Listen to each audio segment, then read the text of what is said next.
Hi, I'm Bart Hanson, the owner and operator of CrushLivePoker.com. The following hand comes from our call-in show that we record at 4:45 p.m. Pacific Time every Monday. If you want to call in your hand, check out the phone number in the description. Anyways, I get this guy who emailed me here first, and he's going to be first up here. This is Andrew, and it says he's from Kansas. What's going on, Andrew? Hey, what's going on, Bart? Yeah, Andrew here from Kansas City. Cool. How's it going? I love Kansas City. I gotta be honest with you. I've been there a few times. I went there for a Patriots game when the Chiefs killed the Patriots a couple years ago, if you remember that, right before the Royals in the wild card, and that was on a Monday night. And I love it there because, especially on the Kansas part, there were some really nice houses that weren't expensive compared to California. I hear there's nice schools, and of course, I love barbecue. So that'd be one of the places that I might move into. Yeah, California costs money just to breathe air out there. Yeah. So you're a first-time caller, right? First-time caller, yes. Cool. So you got a hand for us? Yeah, absolutely. Yeah, I just wanted to first thank you for everything that you do for the poker community, Crush Live Poker, everything that you post on YouTube. Phenomenal. The hand review definitely helps out a lot of poker players out here. Thanks, man. Yeah, so sitting in a 1-3 game last week, probably stacks about 500. I look down, or there's a under the gun limp. Okay. And I'm in the hijack. I look down at 2 black 7s. Okay. So I obviously want to punish the limpers here, so I raise it up to 15. Okay. The cutoff, the villain next to me, he makes it 60. So he 3-bets you to 60. Yep. 3-bets me to 60. It folds back around to the under gun. The big blind folds, the under the gun folds, and I have my decision right here. Now the villain, he's a sticky kind of guy, and he's been known to do this with Jack 10 suited, King Queen suited.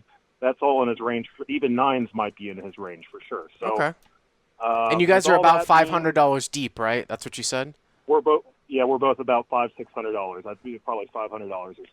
I mean, I think that I would. There's nothing. I mean, I think this is a pretty standard call, and you're not just calling to set mine necessarily. You're going to be calling and then calling some flops too. I think people at this level don't double barrel enough, and you can sort of, to take a page out of the book of top section coach on CLP, Conlon Ma, like you can sort of peel off parts of your range later on. So I would call here for 45 more. Oh, yeah, for sure. And so that's what I do. Okay. I call the extra 45 or heads up to the flop. Yep. Flop is King of Hearts, Queen of Diamonds, 7 of Hearts. So you flop bottom set, right? Bottom set, correct. Okay. So, I'm out of position. Definitely want to give this guy some rope to hang himself for sure. You know, he could be continuation bet with pretty much all of his range on this board, that's for sure. So with, definitely thinking of maybe check raising here. I definitely don't want to reveal the strength of my hand. I check it to him. He thinks for a little bit, and the dreaded check back. Okay. Check. I mean, it's not a dreaded check back. I mean, it is what it is. But normally when you're going to flop a set here in a 3-bet pot, yeah, obviously you're going to, 1-3 is a little weird because, like, you don't really have to worry about any type of balance. But in general, I can't imagine a spot where I wouldn't check to the razor in a 3-bet pot here on this particular board. Heads up, too. I mean, we talk about, heads like, up betting. And out of position, right? Yeah, but, I mean, you can sometimes lead on multi-way pots, but this is sort of plays itself. So it goes check, okay. Yeah, and so the turn comes amazing. The other 7 of diamonds, okay, now got the quad burger. Sure. So here's where the question comes into play, and I think a lot of poker players run into this, is when you have the absolute stone cold nut, what do you do? So I think for a little bit, the board is ridiculously wet. We got 2 flush draws. Mm-hmm. We got the Jack 10 that could still be in there. The King Queen could still be in there. You could slow play kings, queens, or aces. Who knows? So with all that into being said, what would you do in this situation? Well, I mean, the thing that I would think about in this spot is the fact that what you have in your hand is basically irrelevant. You're sort of playing off of your opponent's range in this spot. I mean, that's what I would really think about here. So it's less about what you have and more about what you think your opponent has. And you know, I think that when your opponent three bets you and you call, if he has a hand that he's going to start bluffing with, I think he's going to bet the flop. So usually a check back here indicates some sort of showdown value. So just like if I had ace king here or something like that, I would probably bet. The fact that you have 4 7s is sort of irrelevant. I mean, let's say the turn was a deuce instead of another 7.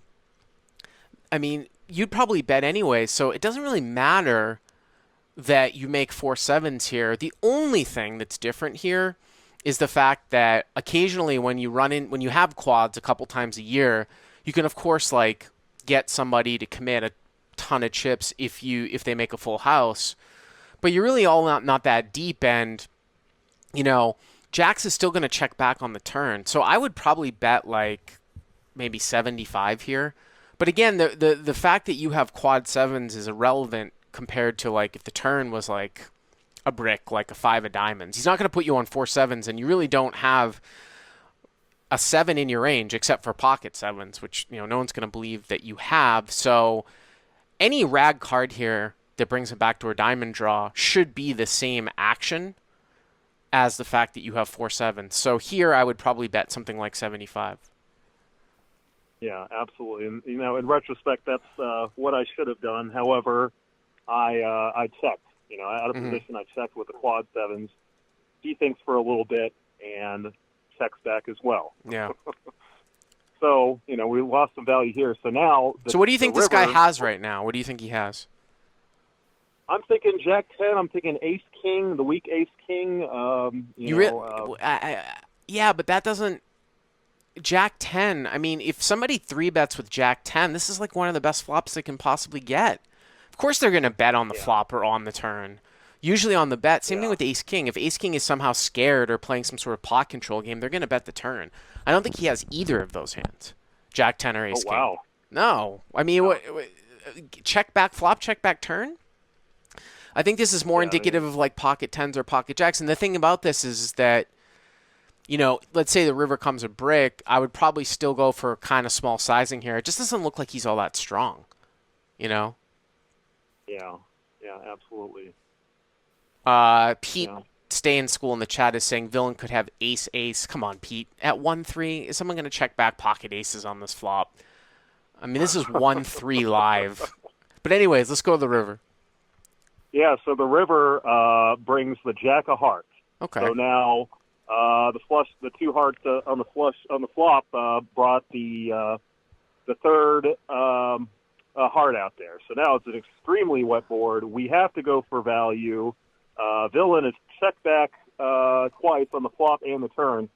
So I think for a little bit, a little bit more, and throw out one black chip, and get insta-called. So my next question here is, what sizing would you choose on the river? Would you think missing both of those opportunities on the flop and the turn to get value, what would you have bet on the river here?